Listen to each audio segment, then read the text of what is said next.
حسبنا الله نعم الوكيل نعم المولى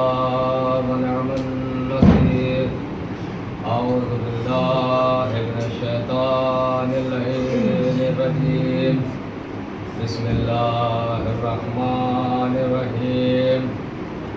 اللهم العن قتلة أمير المؤمنين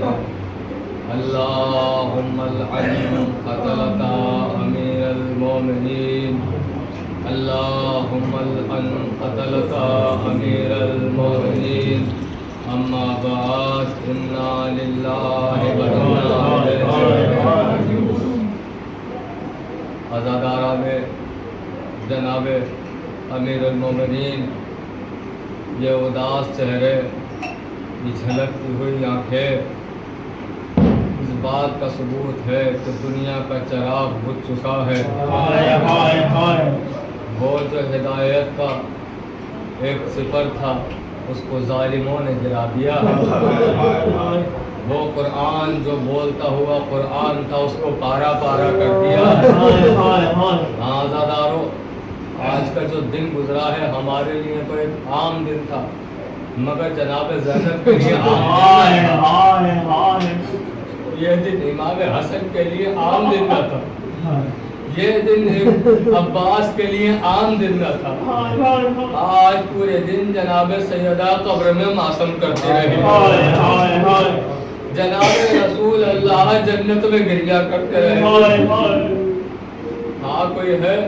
پوچھنے والا کہ زینب کیا قیامت گزر گئی کوئی کلثوم سے پوچھنے والا کلثوم کیا جگر پارا پارا ہو گیا ہے کوئی یتیموں کو سہارا دینے والا وہ علی جو کہتا تھا کہ حسن میری آخری وصیتیں ہیں وصیت یہ ہے کہ کہیں اگر یتیم دکھے انہیں جھڑکنا نہیں اس نے سلوک سے پیش آنا میرا امام کہتا تھا کسی کو پتھر نہ مارنا اللہ کرے میں مصائب کے دو چار جملے آپ تک پہنچا سکوں اور آپ سن سکے میرے مولا فرماتے تھے حسن لوگوں سے کہہ دینا کہ کوئی کسی کے اوپر پتھر نہ مارے مولا لیکن جناب زینب کے اوپر پتھر اے آقا میرا باپ ام کلثوم کے اوپر پتھر مارے گا اجرک والا زہرا اجرک والا زہرا آپ غربت سنو گے علی کی بہت آہستہ سے پڑھنا چاہتا ہوں غربت سنو بہت روئے ہو آپ 3 دن لیکن آپ کبھی روتے ہو کبھی اپنے کام میں مصروف ہو جاتے ہو لیکن زینب کے آنسو نہیں رک رہے ہیں اہل بیت کے گھرانے میں کسی کے آنسو نہیں رک رہے ہیں غربت سنو بہت آہستہ سے پڑھوں گا تاکہ دلوں میں درد ہو غربت سنو غربت یہ ہے کہ ایک مرتبہ علی جب گھر پر آئے جناب سیدہ نے پوچھا اے علی میں نے سنا ہے کہ مدینے کے لوگ آپ کو سلام نہیں کرتے ہیں میں نے سنا ہے مدینے کے لوگ آپ کو سلام نہیں کرتے ہیں علی نے سر پہ دونوں ہاتھ رکھے گا سیدہ رسول اللہ کی قسم سلام تو بہت دور اگر علی ان کو سلام کرتا ہے لوگ سلام کرتے ہیں یہ علی آج شہید ہوئے ہیں مگر میں کہوں تو غلط نہ ہوگا علی تو تب ہی مر گئے تھے جب زہرا کے مرنے کی خبر سنی گئی یہ میں نے روایتوں میں پڑھا ہے کہ جب حضرت علی کو خبر دی گئی کہ آپ کی زوجہ اس دنیا سے چلی گئی ہے اگر تاریخ نے منظر بیان کیا علی اٹھے تھوڑی دور چلنا چاہا زمین پہ گر گئے پھر چلنا چاہا زمین پہ گر گئے میں کہوں گا یا علی ایک زوجہ کی خبر برداشت نہ ہوئی ارے آپ ذرا حسین کو دیکھو کبھی بھائی کا لاشا کبھی بھتیجے کا لاشا کبھی بیٹوں کے لاشا اجرک بلا زہرا روتے رہو گریا کرتے ہو آج کا دن بڑا قیامت کا دن ہے لو روایت سناتا ہوں روایت یہ ہے امام حسن کا دسترخوان بڑا مشہور تھا پوری دنیا سے لوگ امام حسن کے دسترخوان پہ آتے تھے آپ بھی نظر کرتے ہیں نا امام حسن کے دسترخوان کی مشہور تھا امام دسترخوان بچھاتے تھے اور کہتے تھے کوئی حد نہیں ہے جس کو جتنا کھانا ہے وہ کھا کے چلا جائے مگر ایک مرتبہ امام نے کیا دیکھا کہ کوئی شخص ہے وہ شخص کیا کر رہا ہے کھا بھی رہا ہے